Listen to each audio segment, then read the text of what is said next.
कान्हा, ये तो हाँ था, ये प्रलंबासुर है।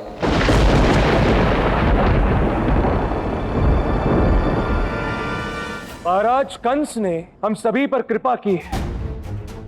उन्होंने हमारी सहायता हेतु अपना सबसे बड़ा और कुशल शिल्पकार को यहां भेजा है।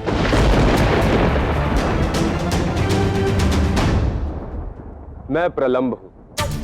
महाराज कंस के आदेश से आपके लिए गोवर्धन के पवित्र पत्थर से एक ऐसी शक्तिशाली मूर्ति बनाऊंगा जिसकी पूजा करके आप सभी अनंत पुण्यों के भागी हो पाएंगे।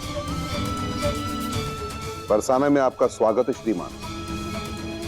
आपने यहां आकर हम पर बहुत बड़ी कृपा की। किंतु मुझे इस कार्य के लिए एक सहायक की आवश्यकता होगी। हाँ हाँ, क्यों नहीं। देखिए, हम सब आपके समक्ष है। आपको जो चाहिए आप उसे चुन लो।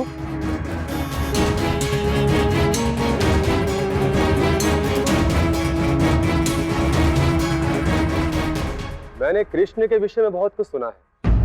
लोग कहते हैं कि वो अत्यंत मधुर बांसुरी बजाता है। मूर्ति बनाते समय मुझे मनोरंजन की आवश्यकता होगी। मैं उसे ही सहायक बनाऊंगा। हाँ कृष्ण, आगे बढ़ो, जाओ।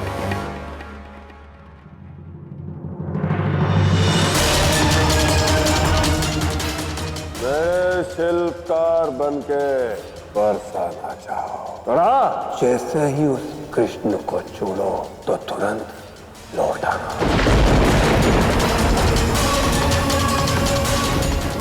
एक क्षण भी वहां मत रुकना। वो बालक बड़ा ही मायावी है।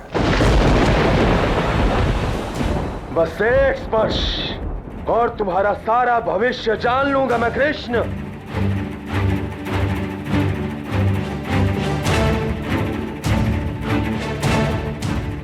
पवित्र गोवर्धन पर्वत का एक खंड मैं पहले ही मंगवा चुका हूं। अब आप सभी लोग मेरे साथ उस पत्थर के सामने मूर्ति बनाने का संकल्प लेंगे। उसके पश्चात मैं अपने सहायक कृष्ण को पवित्र धागा बांधकर अपने सहयोगी के रूप में सम्मिलित करूंगा।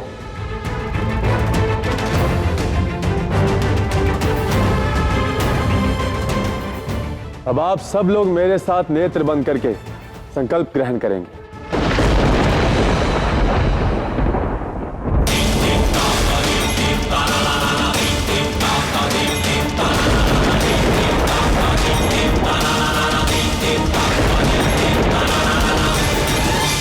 संकल्प पूर्ण हुआ।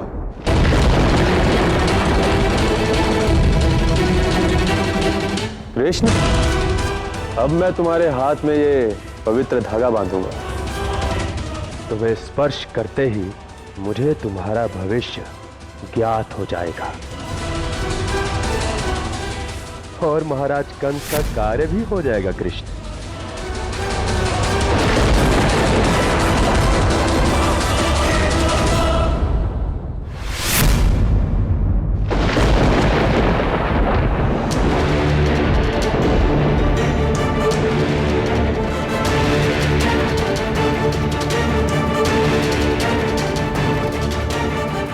ये क्या? तुम कौन हो? मैं कान्हा का बड़ा भाई बलराम। तुम्हारा इतना दुस्साहस कि तुमने मेरे सहयोगी के रूप में संकल्प लिया। मुझे कृष्ण चाहिए था। कृष्ण, ये तुमने उचित नहीं किया कृष्ण। क्या काका, मैंने क्या अनुचित किया? ये जो चट्टान है, इसे तोड़ने का ये बलशाली कार्य मैं कैसे कर सकता हूँ? अब इस बलशाली कार्य के लिए हमारे पास बलराम है ना, तो मैंने उन्हें दिया। दांव की बुझाएं देखिए, दिखाओ।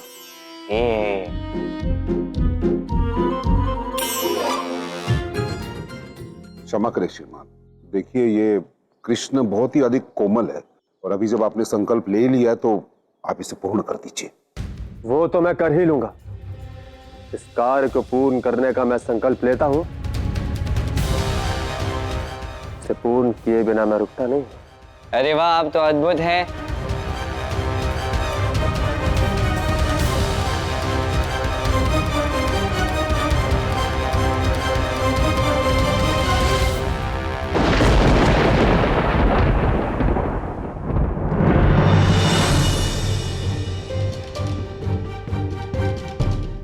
ये क्या कान्हा, तुमने अपने स्थान पर मुझे आगे क्यों कर दिया? क्योंकि धागा बांधने के बहाने यदि वो मुझे स्पर्श कर लेता तो उसे वो मिल जाता जो वो लेने आया।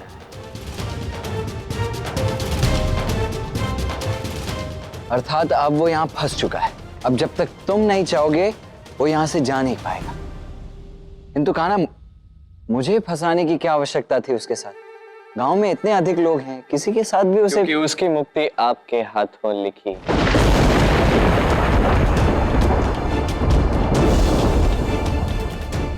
क्या?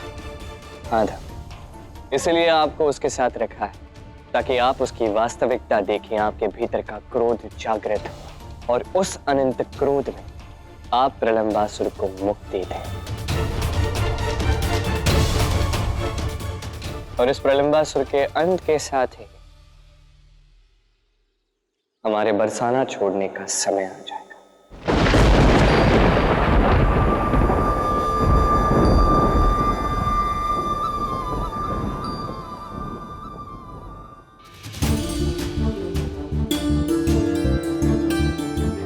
ये मेरा सौभाग्य है कि आप जैसे महापुरुष ने मेरे घर में रहना स्वीकार किया। अभी पवित्र मूर्ति मेरे घर के आंगन में बनेगी।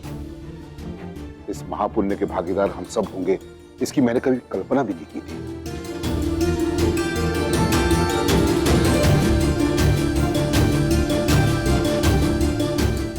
यदि आपको किसी भी वस्तु की आवश्यकता हो तो निसंकोच कहिएगा। कृष्ण,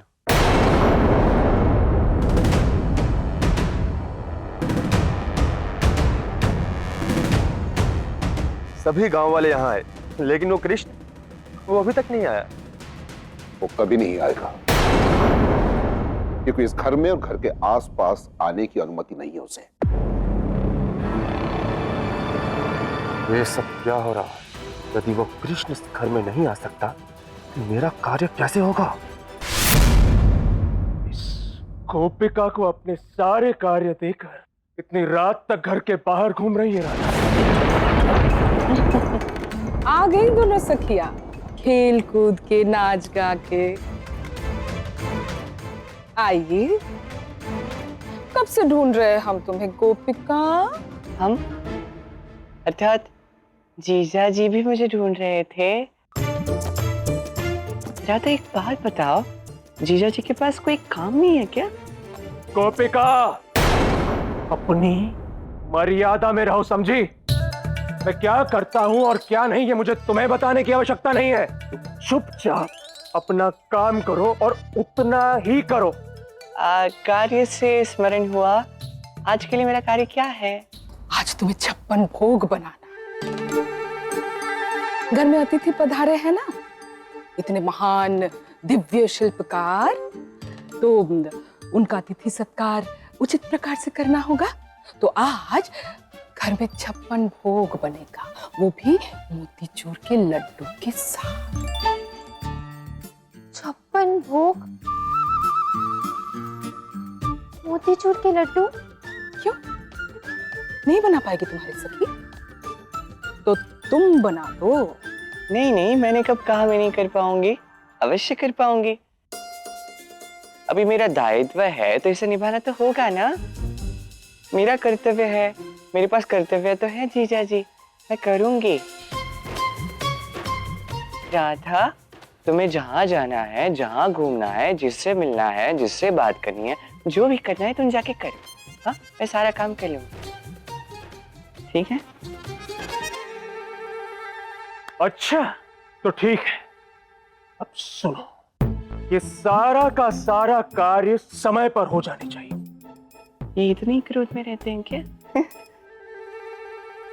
हाँ हाँ, वो सब तो हो जाएगा, किंतु आप ये तो बताइए कि आप जैसे महान योद्धा रसोई घर में क्या करते हैं? आप मेरी सहायता करने वाले हो? करने वाले हो जीजा जी? जीजा जी, आप मेरी सहायता करोगे? चलो माँ, राधा की इस सहेली की व्यर्थ बातें सुनने में मुझे कोई रुचि नहीं है। शुरू हो जाओ गोपिका।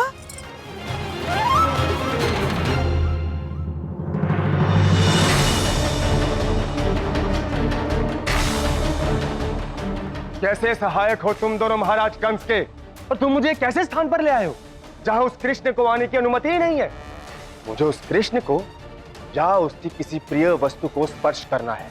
तुम दोनों शीघ्र ही कुछ करो, अन्यथा मैं उस कृष्ण के स्थान पर तुम दोनों की मृत्यु की भविष्यवाणी कर दूंगा।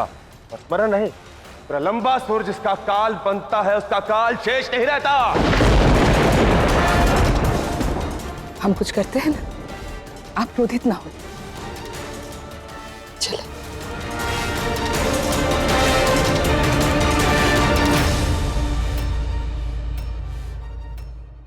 छप्पन भोग मोतीचूर के लड्डू के साथ तुम बनाओगे? अवश्य बनाऊंगा, क्यों नहीं बनाऊंगा। अच्छा, केवल मोतीचूर के लड्डू बनाने में 4 व्यक्ति लगते हैं और ऊपर से तुम्हें 56 भोग भी बनाने। ये तो बहुत ही असंभव कार्य है। लगता है आज संध्या काल में तुम मुझसे मिलने नहीं आ पाओगे।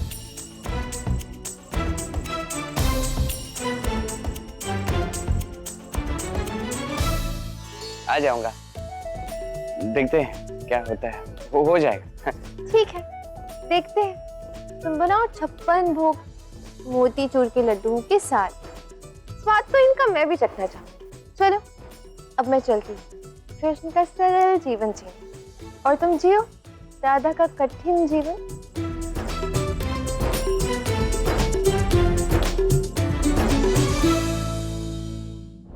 राधा,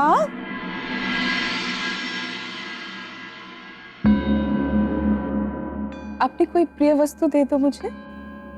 किस लिए माँ? वो दिव्य शिल्पकार प्रलम जी वो कह रहे थे कि यदि मूर्ति बनाने में हम हमारे प्रिय वस्तुओं का प्रयोग करें तो उसकी पूजा होने पर हमारा उद्धार हो जाएगा। तो कृष्ण की भी कोई प्रिय वस्तु इस मूर्ति में अवश्य होनी चाहिए। ठीक है माँ, मैं आपको आज संध्या काल तक दे दूंगी।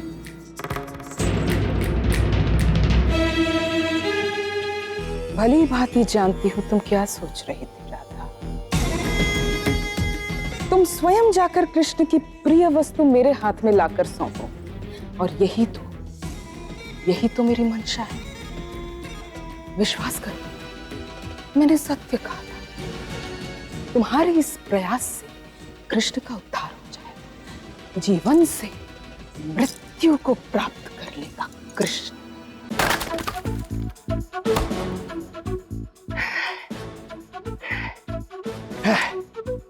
केवल कान्हा के कहने पर सत्यनारायण की पूजा का इतना बड़ा यज्ञ होगा जिसमें इतनी सारी लकड़ियां लगेंगी, किंतु इन लकड़ियों को वन से लेकर आएगा कौन? बलराम। दाऊ, इन लकड़ियों को वन से लाने के पश्चात इन लकड़ियों को काटेगा कौन? कान्हा के प्रिय दाऊ। और सदैव की भांति कान्हा और उसका वो परम प्रिय सखा, ये दोनों क्या करेंगे? ये दोनों सदैव की भांति लुप्त रहेंगे।